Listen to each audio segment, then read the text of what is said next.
Hello, this is going to be my first review in a long time. This is a review of Spider-Man by Todd Mcfarlane, the Omnibus. So, first of all, I want to clarify, I've already owned these stories before. As you can see here, I have this paperback titled Spider-Man by Todd Mcfarlane, the complete collection, which I'm not kidding here. The pages in this book are exactly the same as the pages in the Omnibus. Same everything, including bonus materials. And I've also owned these Marvel Premiere Classics hardcovers of 2 of the 3 volumes that they made of that. So, needless to say, I'm familiar with these stories. So, I might be a little biased here. But, yeah, here we go. This is Spider-Man by Todd Mcfarlane. So, first I want to clarify, I have the black suit cover from the direct market variant. The regular cover is the same as this paperback, and there's another direct market cover with this picture that's on the back of the paperback of Spider-Man and Wolverine. I went with the black suit because I'm a Venom fan. And let's look at the back. We have all of the covers, $75 price tag on this, though obviously you can get it much cheaper online. Get this beautiful image of Spider-Man that folds out on the book itself. So let's begin. So, first I want to say that this is not the same Todd Mcfarlane run as you might think it is. Now, there was already a book called Spider-Man by Todd Mcfarlane and David Michelinie Omnibus. This is not that, because that Omnibus is much thicker, has like 35 issues in it, I want to say. This has a grand total of 16, one of which isn't even by Todd Mcfarlane. So, if you're looking to get a bang for your buck, this is not the volume to buy. But if you're a Todd Mcfarlane fan, or a comic historian, or both, this is a perfect volume to own. So, as you can see, right there it says, Writers, Todd Mcfarlane, Pencilers, Todd Mcfarlane. And that's what you're going to get. These are Todd Mcfarlane's first stories. This is essentially if Image Comics made a Spider-Man title. And it's prior to Image Comics, in fact. 1990 to 91. So almost 2 years before Image and Spawn and all that stuff. But this is the book that made Todd leave Marvel, and I'll get to why much later in this video, but first I'm going to review the stories themselves. So, the first story in here is a 5-parter called Torment, which has this iconic cover for its first issue. I mean, what a great way to start off a run with that cover. The first issue is about Spider-Man just doing his normal business, and then the Lizard gets summoned by some kind of enchanted voodoo or something. And then the Lizard goes around killing people, but Spider-Man is completely unaware. And that's it. That's the whole first issue. It's not the best written. In fact, that's my big problem with this book, is you're buying it for Todd's artwork. You are not here for the story, because the story is Spider-Man gets tortured by the Lizard and Kraven the Hunter's girlfriend, I guess. They don't really explain it too well. So the art in the issues are good. They're some of Todd's best art of this run, I'd say, but really it's only selected pages that are any good story-wise. Like, some pages are better than others. Like, some of the dialogue is really bad in this. Like, every issue starts with "Rise above it all" as the start of the second page.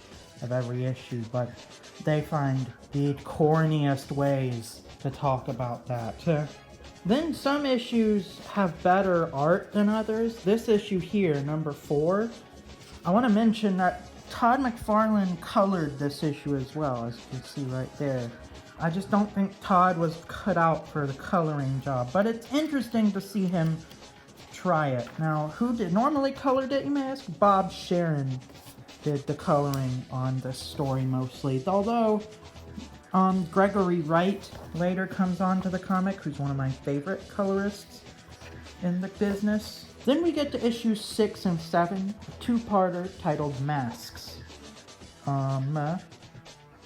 Masks is about a hobgoblin, and the hobgoblin basically kidnaps this boy and his mom. He kills the mom, and Ghost Rider hears about this and tries to go find Hobgoblin to save the boy, because Hobgoblin at this point in the comics is like a religious extremist. I don't know where that came from. Some of the pages are funny. Like, here's this part where Spider-Man's trying to find out where the Hobgoblin is. So he finds this like crack addict, and then he says, "Now be a good boy and tell me, don't spill any of my stuff. It's expensive, you know?" And then Spider-Man pours it, and then he says, "I wouldn't sneeze in the meantime." And then he's like, "Hey, you forgot about the wind. What kind of monster are you?" It's the humor in this is actually pretty funny. I'd say the occasional humorous moment. And sometimes the dialogue for the more serious scenes are pretty good. But, there's this one part at the end of this story in specific I like a lot. Here it is. It's basically Ghost Rider puts the boy in danger because he's fighting the Hobgoblin and he's not focused on saving the kid, even though that's why he's there.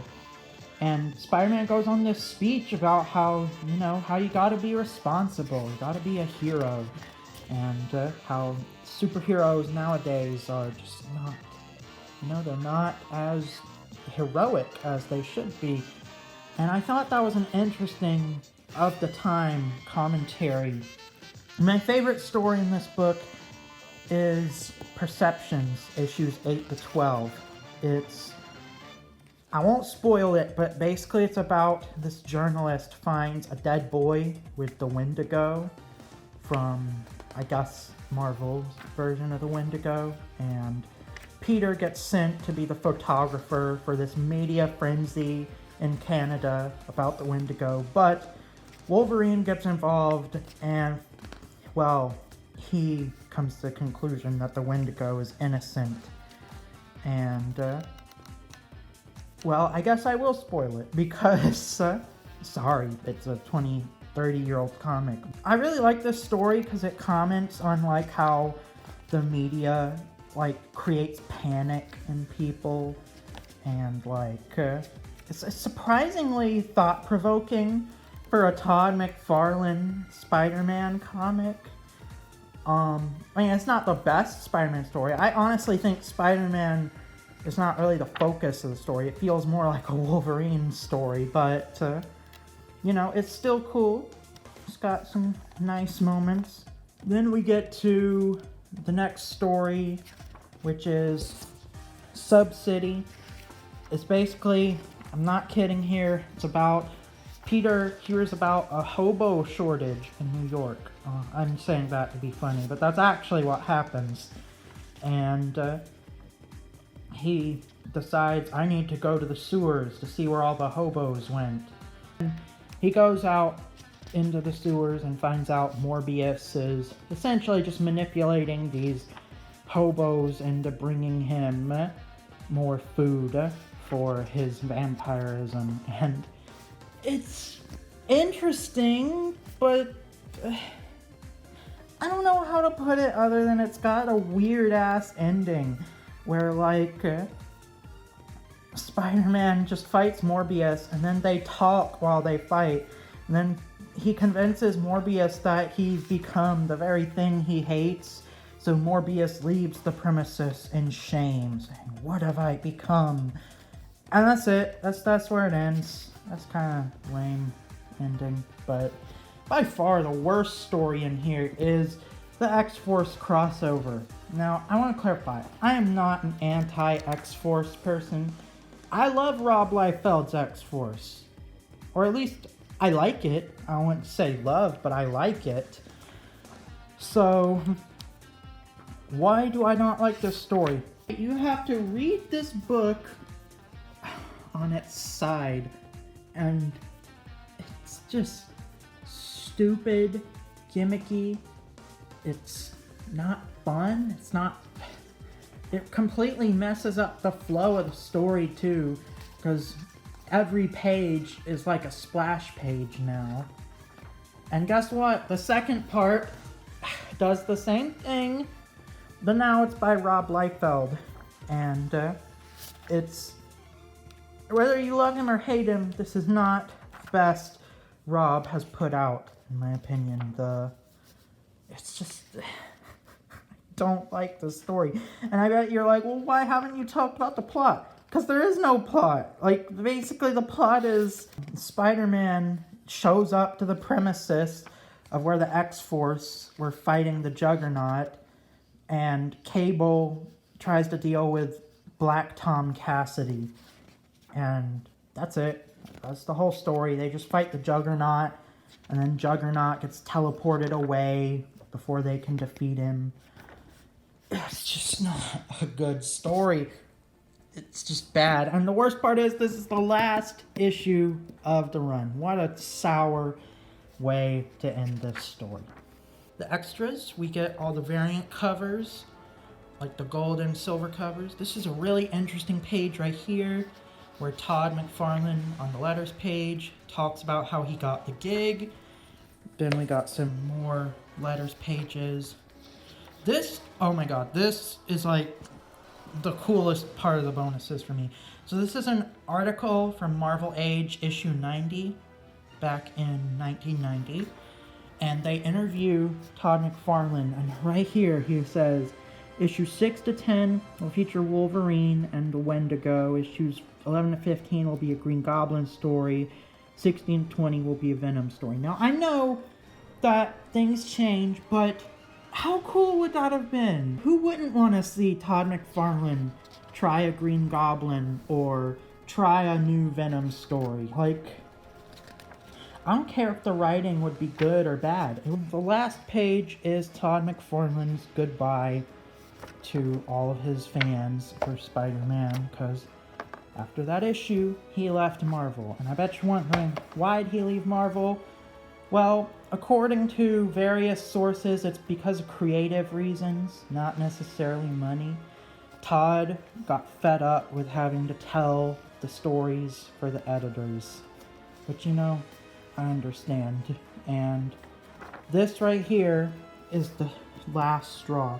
He drew this panel in the Juggernaut X-Force crossover where Shattershot stabs Juggernaut in the eye. Marvel said, no, that's too violent, so they change it to this, which, quite frankly, I have to sympathize with Todd, because flip this book back just a bit, and what do you know?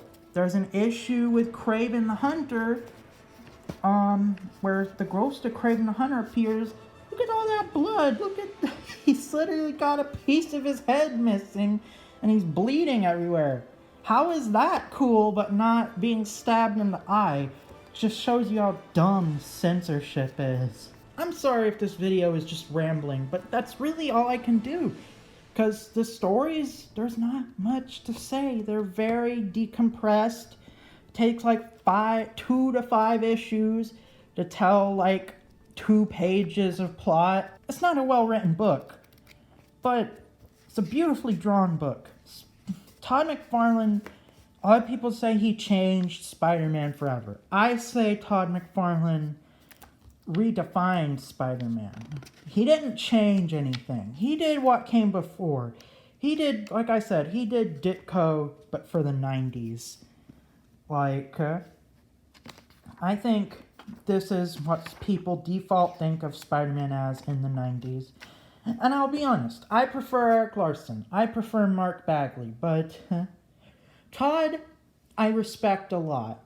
If you get this book, get it at a discount and just own it so you can look at this pretty ass artwork by Todd Mcfarlane and then just enjoy, because the writing is nothing to write home about. So yeah, that's all. Bye-bye.